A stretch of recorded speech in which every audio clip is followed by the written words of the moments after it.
I've noticed we're losing subscribers. Not the YouTube kind, but the kind that swore they'd be in my life forever. Funny how that works. One day you're surrounded by people who claim to love you, and the next, you're watching them walk away like you were just another phase in their lives. By the way, if you're here, do me a favor, subscribe. It's free, and unlike some people in my life, you won't regret sticking around. It's 2 a.m. and I'm exhausted. I'm crying, my body aches, and I feel like I'm suffocating under the weight of everything I've kept bottled up. I never wanted to burden my friends or family with my marital problems, but I can't hold it in anymore. I'm 34, married to Nathan, 37. We've been together for 8 years, and for the past 3, ever since our daughter was born, I have completely lost faith in him. I can't trust him with anything, big or small. To understand why this is breaking me, you need to know where I started. When I was 19, a truck driver fell asleep at the wheel and turned my car into scrap metal, with me inside it. The wreck left me with so much metal in my body that I light up like a Christmas tree in airport security. I have good days and bad days, and eventually I'll need a wheelchair. A portion of my settlement money went toward buying a house and retrofitting it for my future. I work in software development, which I love because I can do it from home, even from bed when my body refuses to cooperate. Nathan hasn't worked in 5 years, which I was fine with before our daughter was born. Between my salary, the paid-off house, and what was left of my settlement, we were financially stable. He handled most of the housework, and we even hired a cleaner to help. It worked. But the moment our daughter arrived, something in him changed. It was like a switch flipped, and suddenly he couldn't be trusted with anything. He constantly buys the wrong size diapers, doesn't mix bottles properly, and has put diapers on backward more times than I can count. He forgets to latch cabinets, leaves out dirty wipes, and this week alone he's gone to the store 3 separate times, coming back with the wrong size socks and shoes every single time. I ended up ordering them myself on Amazon. And it's not just about her, it's about me too. He spilled my medications more times than I can count and never cleans them all up. He hands me grapefruit juice, knowing full well it reacts dangerously with my meds. He forgets I can't have dairy and puts milk in my coffee, cheese on my burger. He has broken so many of my things by just being careless. The worst part? He doesn't even learn from his mistakes. He shattered my laptop because he insisted on packing it for a trip, even after I said I'd do it myself. He's destroyed more forks and spoons than I can count by shoving them into the garbage disposal. He tried to fix my car's head gasket and ended up over-torquing a bolt, completely wrecking the engine. We had to buy a new car because repairing it would have cost over $1,000. A week later he crashed the new car into our garage door. What? Because he hit the gas instead of the brakes. Lately he's been obsessed with TikTok and streaming. I supported it at first because I thought it would be a fun hobby for him. But I quickly saw the pattern. When it came to me or our daughter, he was careless, forgetful, and sloppy. But when it came to his online content, he was focused. He spent hours building elaborate sets in the garage for his streams. He would disappear into his projects for hours while I handled everything else. 4 nights ago, everything came to a head. That evening I worked, picked up our daughter from summer camp, cooked, fed us both, and got her ready for bed. Meanwhile, Nathan spent 9 straight hours in the garage streaming. When he finally emerged, I asked him to take out the trash. That was it, one simple task. He said he would. 2 hours later, I left my office and immediately felt something was off. The house was warmer than usual. I looked around and realized he had taken the trash out, but had left the front door wide open. Our 3-year-old daughter was asleep, thank God, but she could have easily gotten out and wandered into the night, and he wouldn't have noticed. Then I smelled something burning. I walked into the kitchen and saw that one of the stovetop burners was on, with an empty pot sitting on it, glowing hot. I hadn't even used the stove that night. I stormed into the garage and called his name. "Hey, I need you for a minute." He turned, distracted. "What's up?" I told him about the front door. His response? "I thought I locked it." I checked the security footage. No, he did not. I asked about the burner. His answer? "Oh, I was gonna make ramen and forgot." I walked back into the kitchen, and before I could even process the level of incompetence, he pulled the burning hot pot off the stove and, without thinking, set it directly on top of our daughter's favorite plastic plate. The plate melted instantly. Something inside me snapped. I screamed, "What are you doing?" His eyes widened as he realized what he had done. In a panic, he grabbed the pot and moved it again, this time directly onto the countertop, burning a massive mark into the surface. I grabbed it and ran it under cold water, my hands shaking with frustration. I turned to him, my voice exhausted, and said, I can't deal with this tonight. I'm taking my meds and going to sleep." And I did. But now, lying here at 2 a.m., staring at the ceiling, I'm wondering how much more I can take. I don't know if I crossed a line or if I just finally said what I've been thinking for years. But the moment the words left my mouth, I knew there was no taking them back. It started with a cup. A simple, replaceable cup. After leaving a burning hot pot on our daughter's favorite plate, after nearly burning down the house, after leaving the front door open with our child asleep inside, Nathan grabbed a cup from the cupboard and set it directly onto the same burner that had just been on. Something inside me broke. I started crying, not soft, sad tears, but the kind that comes when you're so emotionally drained that your body just gives up. And Nathan? He just stood there, arms crossed, sighing like I was the one being unreasonable. Why are you crying? It's just a cup. Accidents happen. I had a long day. I'm tired. That was it. That was the moment I hit my limit. I snapped.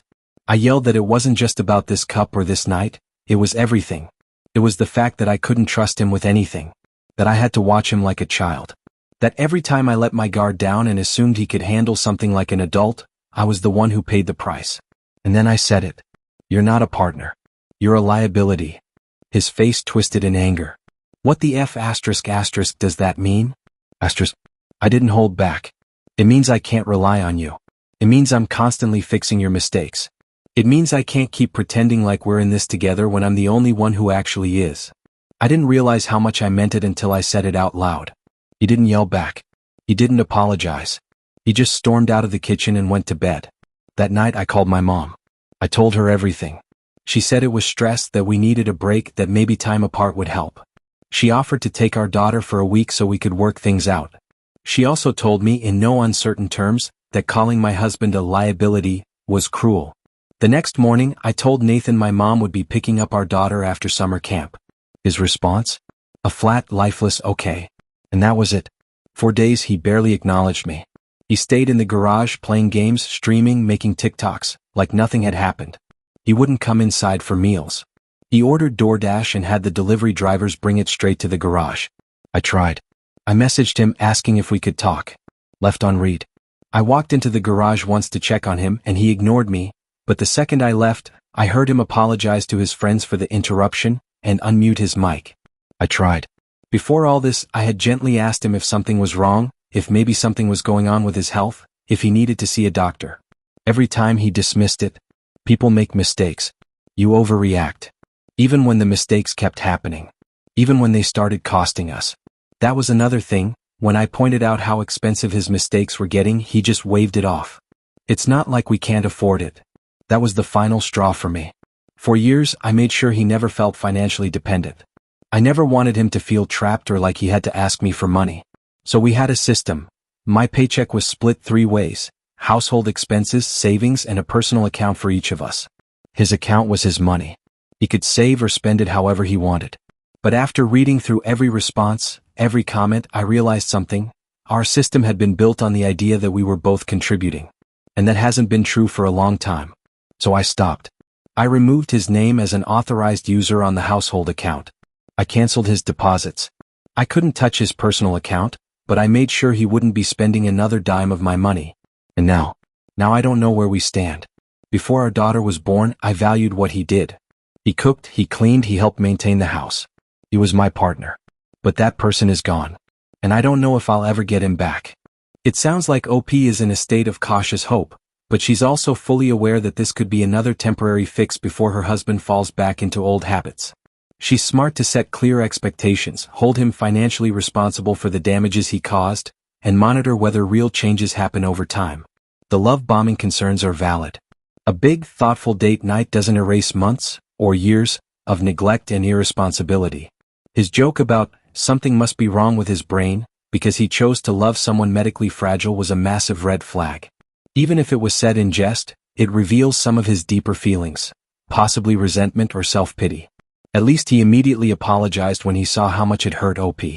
Her financial strategy was generous in theory, but it unintentionally enabled his poor behavior.